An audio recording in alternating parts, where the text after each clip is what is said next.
네, 특별 대담 진행하겠습니다.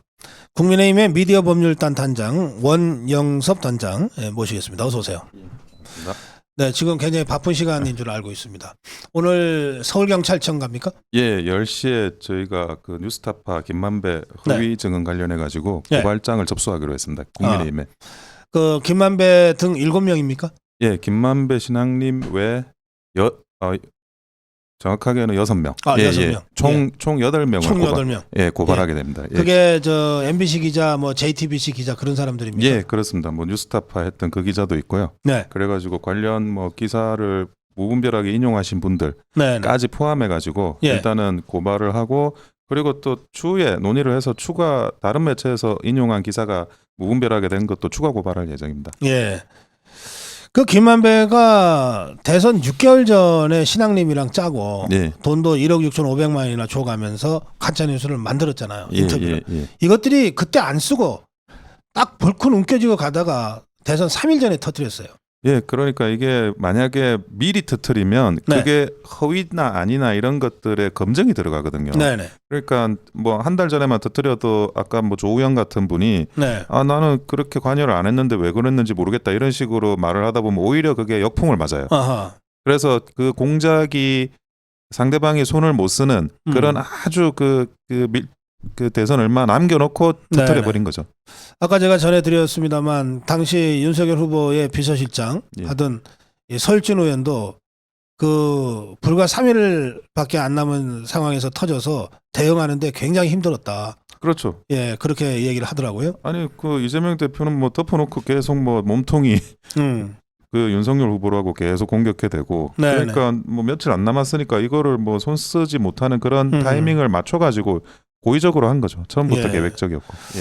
근데 이게 뉴스타파와 뭐 김만배와 신앙림이는 애초에 하여튼 짜고서 그 대선 공작을 했다고 치고 뭐 뉴스타파는 지금 자기들은 관계 없다고 하고 있지만 그런데 이것이 보도된 후에 뉴스타파에서 보도된 후에 KBS, MBC, JTBC 등의 그 보도 행태는 정말 이해할 수가 없어요. 제가 그 이정근 사건을 제가 그 처리를 하고 터뜨려 봤는데 그때 제보자가 언론사에 이렇게 컨택을 해서 뭐 그 기사를 내려고 했을 때 기사를 안 받아줘요. 왜냐하면 그 근거가 아무리 뭐 계좌까지 내역까지 있는데도 이게 뭐 파장이나 아니면 상대가 반론할 거나 아니면 그런 이제 각가지 이렇게 터뜨렸다가 뭐가 어떻게 될까 안 받아주거든요. 근데 이 기사는 바로바로 받아준 거예요. 그러니까 그 제보자가 기사를 내는 과정에서 얼마나 그게 이정근 게이트도 기사를 내는 게 어려운 걸 알고 있기 때문에 이렇게 뭐 터지자마자 바로바로 받아가지고 인용 기사를 쓴다는 게 이게 정상적인 보도 행태가 아닙니다. 제가 경험해 보는 반드시 이게는 뭐 굉장히 뭐 정파적이든 뭐 공범인지는 이제 수사를 해보면 알겠지만 비정상적인 인용 보도가 이루어졌다. 그것만큼은 분명하다고 보는 거죠. 예. 또 뭐 저희 고성호 TV는 뭐 언론도 아닙니다만 이를테면 여기서부터 주장을 하면 저 지삼과청편에서 절대 안 받아요. 절대 안 받아요. 뭐 그것들 자존심을 세우느라고 그러는지 절대 안 받아요. 그리고 또 어떤 언론하고는 이제 특정 뭐 이렇게 무슨 세미나나 여론조사하면 다른 언론에서 또 안 받아요. 그렇죠. 이게 언론의 행태인데 이번 경우에는 이게 인터넷 언론사 아니에요, 뉴스타파가. 그렇습니다. 예. 여기서 한 거를 일제히 마치 기다렸다는 듯이 막 4꼭지씩 그 뉴스 시간에 편성을 하고 이런 태도는 매우 비정상적이다. 그렇습니다. 그래서 이거를 뭐 인용을 받았으니까 문제가 없다라고 그렇게 주장하는 일부의 뭐 민주당 측 인사들이 있는 것 같은데 절대 정상이 될 수 없어요. 이렇게 지금 보도의 관행, 언론에 그동안에 해왔던 어떤 원소스를 처리해 나가는 관행에 있어 가지고는 절대 이례적인 그런 상황이 발생을 한 겁니다. 그래서 저희가 고발을 하는 겁니다. 특히 이제 이 언론들도 이 문제에 대해서는 그 비판을 하고 있는데 같은 언론이지만 조우영이가 경향신문이나 JTBC에 30분 이상 자기는 윤석열이라는 사람 모른다. 커피 타줬다고 하는데 나 그 사람 모른다. 만난 적 없다. 그거 했는데도 이것들이 그걸 개무시하고 지것들 생각대로 보도한 거 아니에요? 예를 들어서 우리가 뭐 그동안에도 굉장히 많이 기울어진 운동장이라는 표현을 많이 썼잖아요. 언론판이. 근데 저는 기울어진 운동장이라는 표현도 부족하고 그냥 부패한 운동장이에요. 이거는 언론이 부패한 거예요. 이 언론이 범죄 집단화되는 거거든요. 예, 그래서 이 부분에 대해서 지금 말씀하시는 것도 조용히 아니라고 굉장히 1시간 이상을 설명했다는 건데 자기는 뭐 그 윤석열 대통령 그때 검사 뭐 보지도 못했고 담당도 아니었고 그런 이야기를 다 했다고 하는데도 그걸 알고 지금 이렇게 하는 거잖아요. 이거는 그냥 부패한 거예요. 이건 언론이 아닙니다. 범죄죠. 언론이 아니다. 예. 그리고 또 한 가지 짚어야 될 것이 MBC 노조 성명인데 뉴스타파가 나오자마자 이걸 가장 먼저 SNS에 올린 거가 뭐 JTBC나 무슨 전남일보가 아니고 이재명 페북이었다는 거거든요. 그러니까 이거를 언제 올라간다는 거를 미리 알지 못하고는 뉴스타파 기사가 언제 그게 그 유튜브에 방출이 된다는 걸 미리 알지 못하고는 절대 하기 어려운 행동들이죠. 그렇죠. 이게 바로 그 사전에 공모가 있지 않았느냐라고 볼 수밖에 없는 바로 그런 행동들이거든요.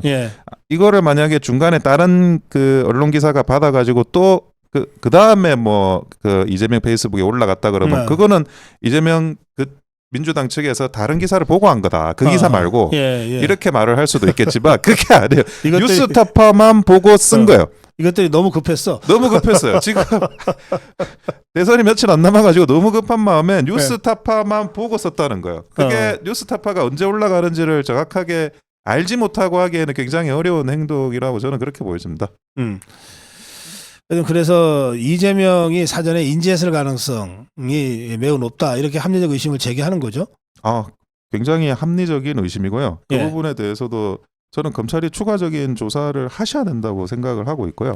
이 부분에 대해서 뭐 지금 검찰의 수사 내용을 뭐 다 알 수는 없지만 결국 올라가다 보면 이 뉴스타파의 허위 기사로 가장 이익을 보는 사람이 누구냐? 그게 이재명 후보 본인이었잖아요. 가장 이익을 보는 사람이 그러면 전혀 관련 없이 이런 허위 기사가 그 날조된 기사가 이렇게 유통될 수 있는가? 저는 그건 어렵다고 보는 거죠.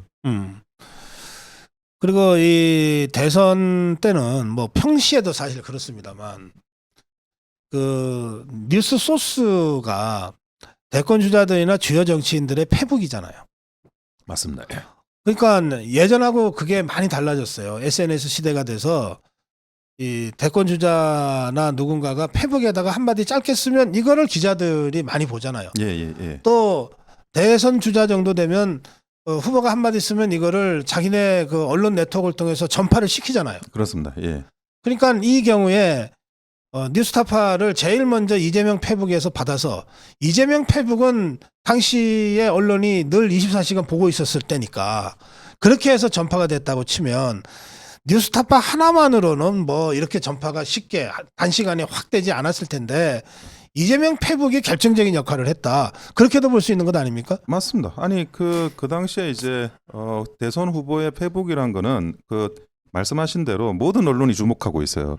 모든 언론이 주목하고 있는 와중에 그 뉴스타파나 이런 데는 사실은 정확하게 모르는 분들도 많거든요. 그렇죠. 그런 매체가 있는지 잘 몰라요.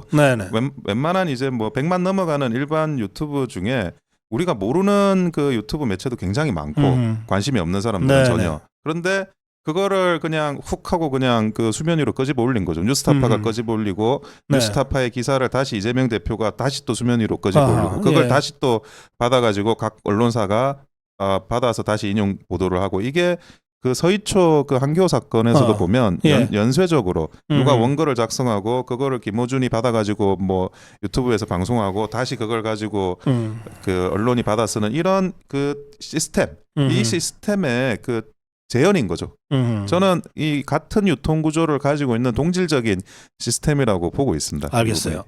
여기 댓글에는 그런데 이재명의 그 당시 페북이 지금 싹 다 지워졌다는 거거든요. 그래서 이거 증거인멸 아니냐? 이거 범죄 행위 아니냐? 이런 댓글들도 있습니다. 아니 그 이재명 대표 측은 사법 방해를 너무 많이 하셔가지고 아니 주 종목이 사법 방해세요. 그래서 지금 이제 뭐 그 박찬대 그분도 그렇고 뭐 정성호 의원도 그렇고 뭐 이런 뒤에서 이렇게 관련자들을 만나거나 이런 것들 하시는데 결국 다 정의가 결국에는 구현될 거라고 생각하고 있습니다. 네, 알겠습니다. 예. 그 사법방해 말씀하셨는데 원 범죄보다 사법방해가 훨씬 무겁게 재판부에서 처리한다면서요. 예, 그렇습니다. 그 영미권에서는 배심 제도가 있거든요. 네. 그러다 보니까 뭐 일반인이 재판의 결정에 관여하는 시스템이 돼 있기 때문에 거기에 관련한 사법방해는 완전히 중형으로 처벌을 하고 우리가 그 정도는 아니에요. 우리는 나라는 그 정도는 아니라서 이제 그 한동훈 장관이 사법방해죄를 신설하자 영미 스타일에 그렇게 지금 입법안을 주장하고 계시고 그렇지만 뭐 증거인멸, 뭐 위증 교사 이런 거에 대해서 처벌하는 규정이 마련돼 있습니다. 예, 알겠습니다. 예.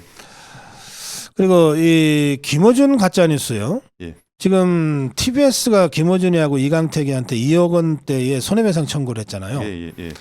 이건 어떻게 보고 계십니까? 그때 아니 그 TBS는 옛날에 본인들이 했던 이야기 증거 자료 화면 같은 거 한번 돌려봤으면 좋겠어요. 그때 자유한국당에서 아니 이렇게 김어준한테 고액의 출연료를 준다거나 편파 방송을 하는 게 정상적이냐고 그러니까 그때 뭐라고 하셨냐면 제 기억에는 광고를 많이 수주해 오기 때문에 아니 출연료가 정당화된다라고 이야기를 했어요. 예. 아니 그 답변을 다시 한번 되돌려서 보시다 보면 아니 이거를 손해배상을 하는 게 본인들이 맞는 건지 한번 돌이켜보고 그리고 이분들이 정권이 5년 만에 교체될 거라고 생각을 못한 것 같아요. 그러니까 막 한 거예요. 막. 말도 안 되는 거죠. 솔직히 뭐 그 이정근 사건도 그렇고 쌍방울 사건도 그렇고 5년 있다가 정권 교체될 수 있다는 생각을 했으면 할 수 없는 그런 무분별한 일들을 다 진행을 한 거거든요. 증거도 뭐 곳곳에 남겨놓고. 근데 뭐 결국 정의는 다시 구현될 거다. 근데 이제 많은 분들이 그런데도 왜 우리가 여전히 김어준인가 뭔가가 퍼뜨리는 뉴스를 계속 듣고 있어야 되냐 이런단 말이에요. 그래서 제가 열심히 고발하고 있습니다. 지금 10시에 서울경찰청 가서 지금 이 방송 끝나자마자 가가지고 또 고발하겠습니다. 알겠습니다. 예. 이게 이제 우리 자유파는 아무리 화가 나도 법과 시스템에 의해서 이 문제를 풀어가야 되기 때문에 법적으로 이 과정을 밟아야 되니까 우리 자유파 국민들 중에는 좀 답답해하시는 분들도 계세요. 그냥 가갖고서 그냥 이러면 마음들이 다 그렇단 말이에요. 그러나 우리 원영섭 단장 말씀대로 그래서 열심히 고발하고 사법 처리를 촉구하겠다. 이런 말씀이시군요. 마무리 한 말씀 듣겠습니다. 아니 조금 더디가게 느껴지실 수도 있을 거라고 생각을 합니다. 그런데 가장 완벽한 제도를 통해서 상대방을 징치하는 게 그 죄인의 죄를 징치하는 게 그게 저는 문명 국가의 모습이라고 생각을 하고 저희 보수가 또 지향해야 될 지향점이라고도 생각을 하고 있습니다. 조금 답답한 면 있을 겁니다. 하지만 답답하지만 저희가 뭐 멈추지 않는다. 천천히 가도 한 목표를 향해서 가고 있다. 그 부분에 대해서 믿어주셨으면 좋겠습니다. 네. 우리 원영섭 단장님, 국민의힘 미디어법률단 단장이고 또 가짜뉴스 특위위원이신데 이제 10시까지 서울경찰청에 가서 저 김만배 신앙님이 그리고 MBC 기자, JTBC 기자 이런 사람들 이제 고발장이죠. 고발장을 접수하러 가기로 돼 있으니까 이제 이만 보내드려야 되겠습니다. 자, 고생하십시오. 감사합니다. 네.